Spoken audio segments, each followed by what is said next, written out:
lovely people, welcome to my July reading wrap up. Doobie doobie doobie doobie doobie doobie doobie doobie doobie doo.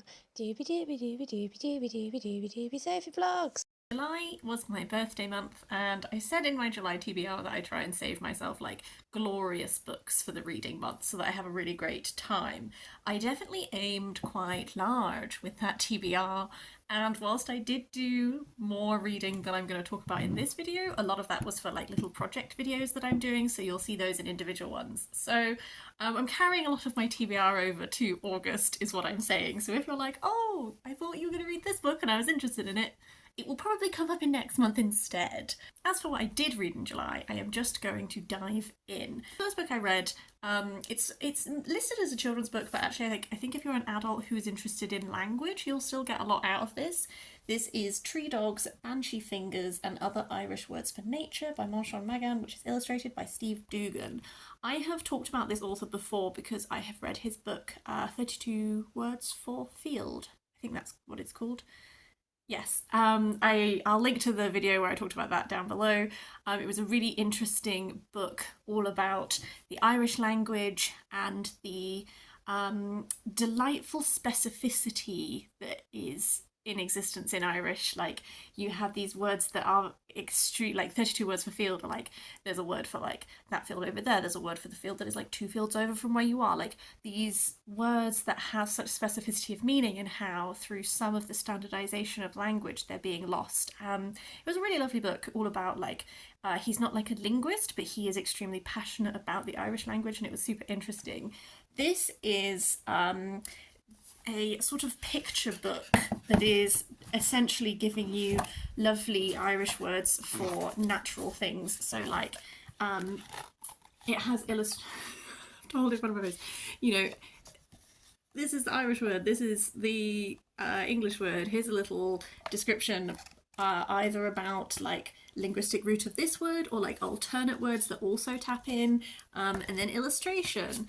This was super lovely and sweet to dip into. What I really enjoyed was like the overlap between, I'm trying to find a specific one while I talk, what I really enjoyed was like the overlap between Irish words and Welsh words. An example of that, if I can find it. This is an example of one. So here is a lovely illustration of an otter.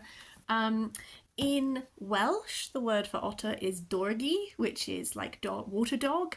And then in Irish, it also translates to waterhound, or a madra ushka, which is water dog. And I like that although they are different words, that meaning is in itself the same, like a little water dog. So yeah, this was a super duper quick read. It's listed as a children's book, but I think if you're an adult who enjoys linguistics and you want to have like a nice beautifully illustrated book, like the illustrations in this are absolutely stunning. They have really lovely pops of like coppery gold as well. So yeah, that was super interesting. After that, I finished Woman Eating by Claire Kohda. This is a sort of, I now know that it is like a sad girl genre book, which is not actually a genre that I've read a lot of. I think probably because I'm not really a sad girl. I'm quite a joyous girl, I think.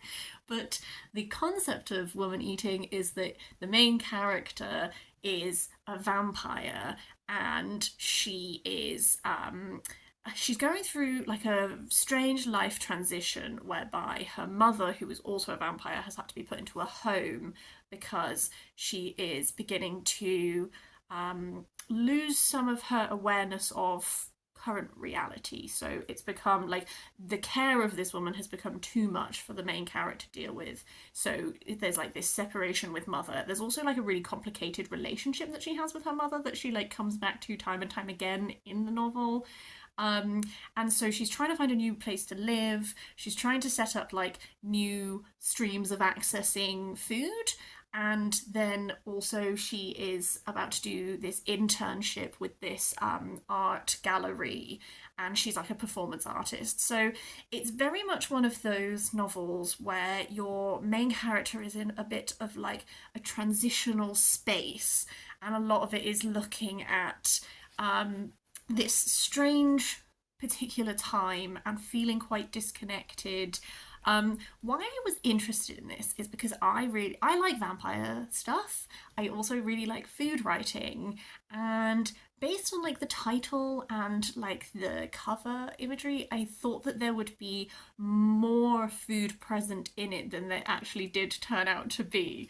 So the interesting angle that it is doing with regards to food is that it's very much using vampirism as like an extended metaphor for looking at disordered eating and disordered relationships with food, because our main character, whose name I've forgotten, I'm so sorry, a month passes and I'm like, don't remember what anyone is called in any book I've read. So our main character is, because she's now on her own, she doesn't have the easy access to the supply of pig's blood that her and her mother used to have with this old butcher that they lived near, and she's really trying to figure out how to sustain herself. And she's been raised with quite a damaging relationship to food. Like, her mother has brought them up on pig's blood because they as vampires are filthy and they are not worthy to consume the blood of things that are purer than they are. So her being brought up on pig's blood is very much like a something that has been attached to like moral worth and significance by her mother. So a lot of this like disordered relationship with food manifests itself as like restriction, both like deliberately and then also sort of not on purpose, but because of this situation she finds herself into. So there's definitely like an interesting discussion there. It's just I think how I had heard this book described is that I thought she was going to be more fascinated by food and about like she does go a little bit into like food as cultural links, because her mother is Malaysian and her mother was turned into a vampire in Malaysia and then came to the UK. Is she in the UK? I momentarily questioned that. Yeah, they're in London.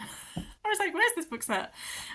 Because she came to the UK, and then her father, who died when she was very young, was Japanese. She also has sort of like, there's a examination of heritage in this and of like one's own culture, but she feels like a disconnect from both of those cultures because, like, for example, her mother got to experience a lot of food before she was turned into a vampire. So her mother, now that she is sort of experiencing like dementia type symptoms, she is craving food from Malaysia, but our main character doesn't know what that food is like. So again, there's all of this stuff to do with like culture and heritage and disconnect there. There is also loads of interesting discussions to do with art as well, because she's a performance artist and she's working in this gallery, but the gallery experience is like very strange.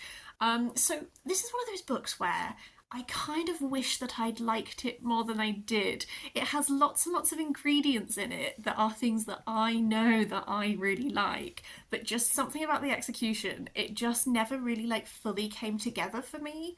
And I think that was purposeful. I think like the author is definitely like exploring sort of like a liminal space in many ways and that kind of thing. So I'm sure it's deliberate that these things are not really tackled in like a concrete way.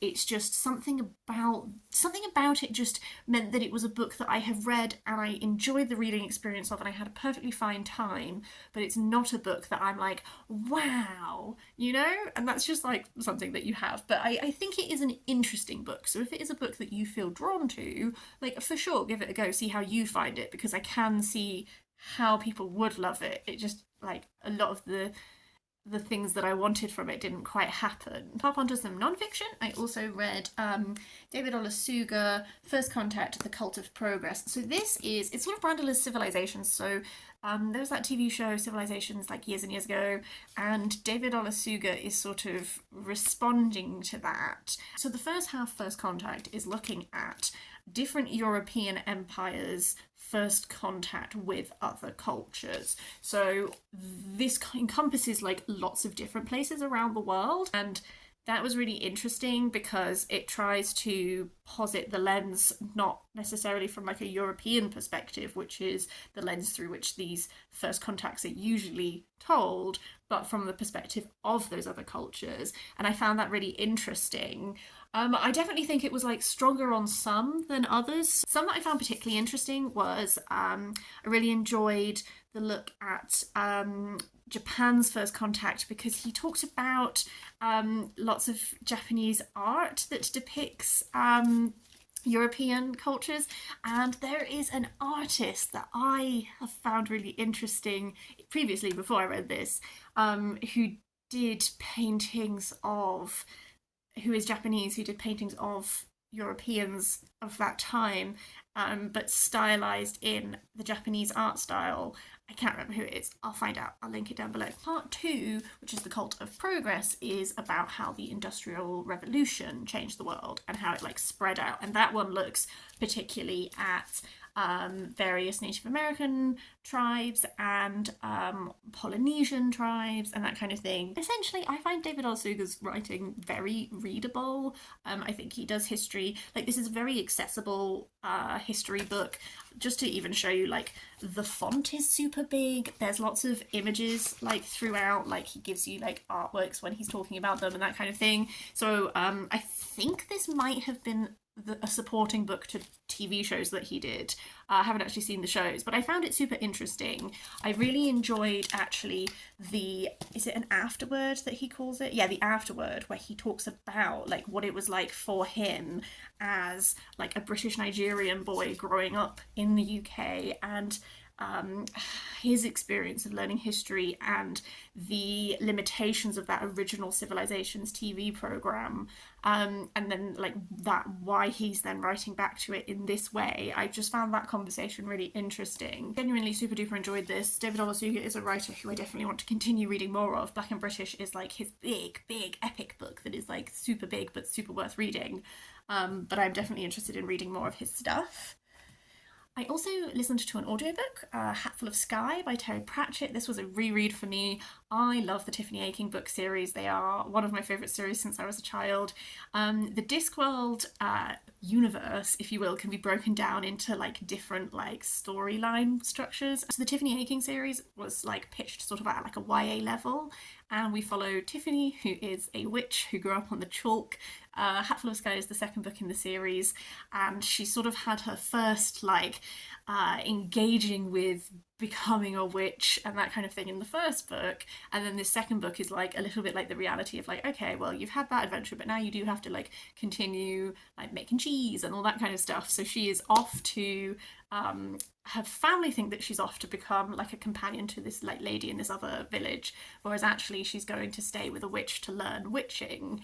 And it's I really enjoy like the aspect that is Tiffany in coming up against witches of her own age, because in the first book, like one thing that lends Tiffany success in the things that she has to deal with is that she like plants her feet on the ground of where she's from and she claims it, and she's like, no, you can't have this because this land is mine. And so then have ended on that note in the first book, and then in the second book she engages with these witches of her own age, and it's like a complete other world, and they make her feel small and they make her feel like she's not a competent thing because they don't take what she's saying seriously and all this kind of stuff. And it's just sort of like a really like touching reminder of how scary girls are when you are also a girl. I was like, I've been there, I've been in these situations. Sort of the big bad of this is a creature called the Hiver, or Hiver, I can't remember how it's pronounced in the audiobook. And the narrator of the audiobook that I listened to is Tony Robinson. And I have to say, there's a bit where I'm questioning myself how I say this now. The Hiver, the Hiver, don't know, Hiver. But when this creature, it's like a record of it taking over this person, because it like gets into your brain and it like takes you over from the inside, and it's like this record of this person who was being taken over. And the performance that Tony Robinson did for that bit was so good. I was like listening to it while I was cleaning the house, and I was like, I actually have to stop and just like appreciate the vocal performance that this man is giving.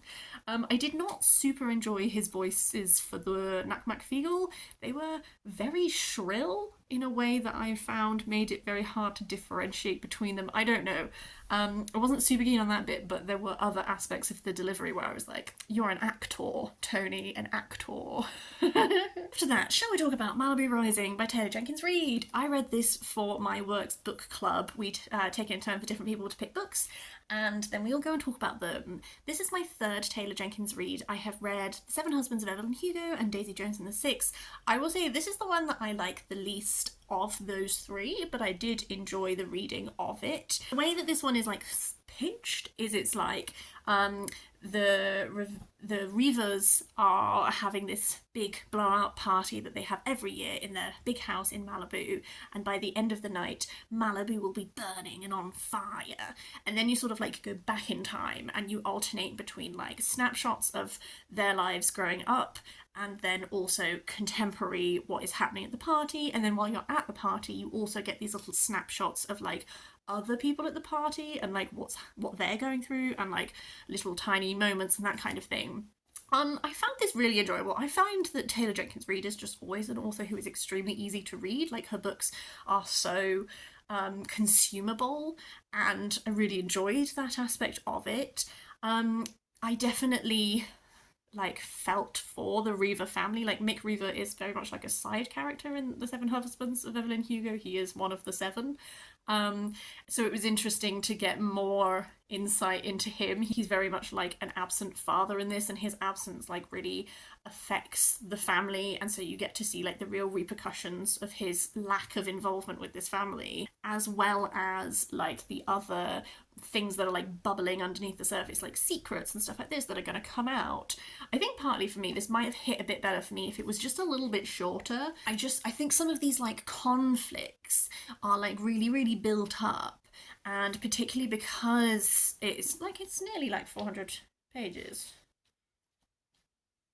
Yeah, it's like just under 400 pages. And I think you probably could have taken out like 100 pages for me and it probably would have hit me a bit harder. I don't know. Some of the conflicts feel a bit dragged out for what they actually end up being. And again, like these like snapshots of people at the party, like it's fun because it makes you feel like you're at a party and you're like eavesdropping on like the dramas and all that kind of thing. It's just then like, I don't know, this is one where I came away from it and I was like, I've had a fun time. I don't feel like this story is like a story that's like hitting for me in the same way that the other Taylor Jenkins Reid that I've read have.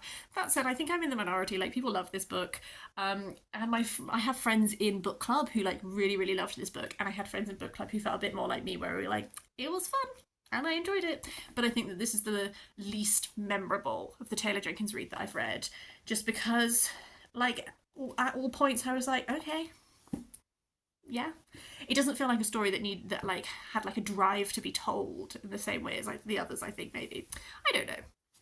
I had fun. I also read a book that my mum lent me that is Baking Bad by Kim M. Watt. This is the first book in the Beaufort Scales series, which is like cozy mysteries with dragons. The sort of concept of this world is that like dragons exist, but they are secret and they only make themselves known if they trust you. And there is this WI in this small village where they do know of dragons and they are like friends with them. But the vicar of this village dies and it becomes apparent that he's been poisoned.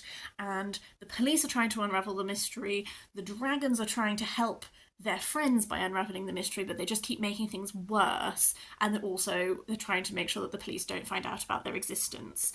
If you are a fan of like cozy village murder mysteries, if you like lovely descriptions of food, good lord, there are some like really delicious foods mentioned in this book. I was like, wow, I'm so hungry. I think the real strength of this is that like silly, farcical nonsense element paired with cozy village mystery. I will say that the solution to this is so obvious from very early on that do not read this if you are really wanting to dig your teeth in and try and figure out a mystery, because it's super patently obvious from about like this far in. So read this for like cozy mystery vibes rather than actually like putting your little grey cells to work, if you will. But it was fun, and I have a stack of this series that my mum has lent me, so I will definitely give the second book a go and see how I find it. I actually wish that the dragons had maybe been more in it, or rather, they're not super, they are like present in it as characters, sort of dragon ish society and stuff is something that I'm hoping future books are going to delve more into, because it's something that I'm intrigued by. So that's something I'm looking forward to. I also dabbled in some medieval literature. This is The Song of Roland. This translation is by Glynn Burgess. This is a 12th century epic, I think. That could be wrong.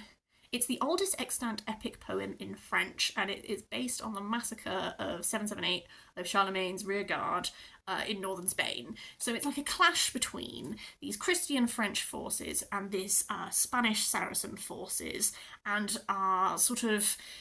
the figure that we revolve around is Roland, who is on the French forces side, who is like taking this epic stand, this like last battle. And I did not love this one as much as I had hoped. I found it interesting from like a medieval literary history perspective. Absolutely, that bit was super duper interesting. Also, some cracking clashes and battles, and like the way that like combat was written about very much reminded me of stuff like the Iliad, like these epics that are based around battle and all of that stuff. I think the tricky thing about this is that as a modern reader, consuming something that is like set within like crusading times that has extremely biased medieval perspectives on Muslims in it is extremely hard to just like it's difficult to root for people in this when you're like, oh god, this is some horrendous stereotyping. Like the villains in this are like cartoonishly villainous, like twirling their mustaches, being ultra terrible, in a way that's not really rooted in reality.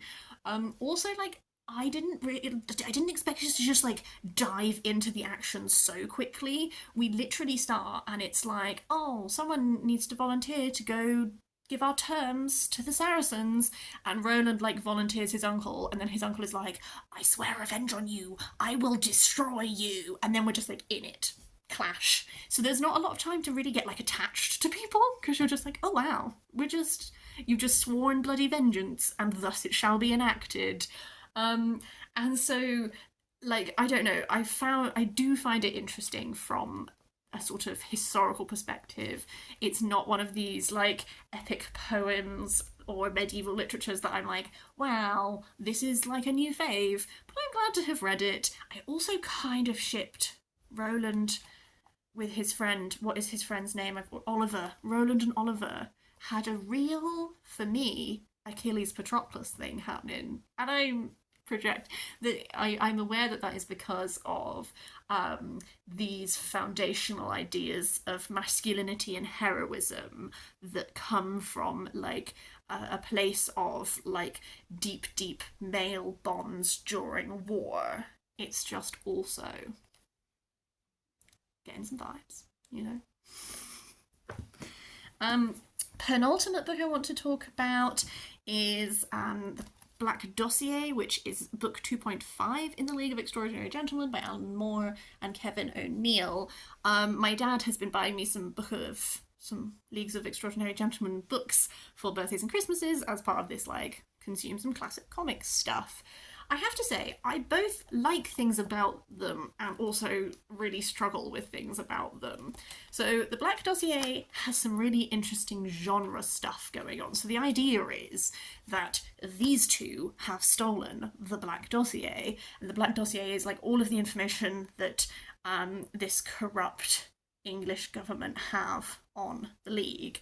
And so then this is interspersing their narrative with things from the dossier, and the fun thing about that is that you get like wildly different styles. So like this style is like Orlando, as in Virginia Woolf's Orlando, is like a character in this. So there's like about the history of Orlando, and then you have stuff like this, which is like a lost Shakespearean play.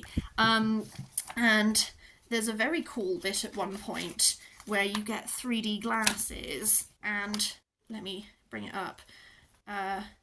All of this stuff is when you use the glasses, it's 3D, and sometimes if you close one eye, you can see things, and then if you close the other eye, you see different things.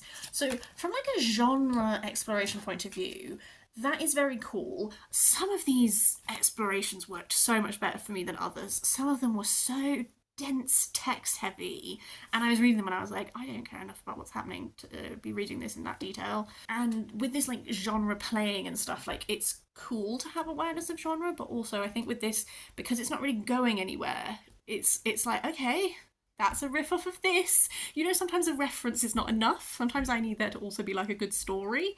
And then some of the stories that were cool, like there's a bit that's riffing off of like Phantom of the Opera, like set underneath the Opera House in Paris, and I'm like, God, I wish I was seeing that as a comic instead of just like a little bit of text writing. Like that would have been fun to have that as the story. And then also something that I just generally struggle with these League of Extraordinary Gentlemen is how much both violence against women and racism is like baked in, and I feel like Alan Moore's probably trying to make like points and stuff like that, and like in some ways he is. Like James Bond is a character in this, and he's like, instead of being a suave British agent, he's like a lecherous creep who gets his comeuppance, and like that's fun. That was cool. What I struggle with is like there is absolutely no need that when they go to the world of toys that there's a gollywog in there. Like that shouldn't. That's not really making a point, is it? If it is, it's going over my head. I just think it's unnecessary.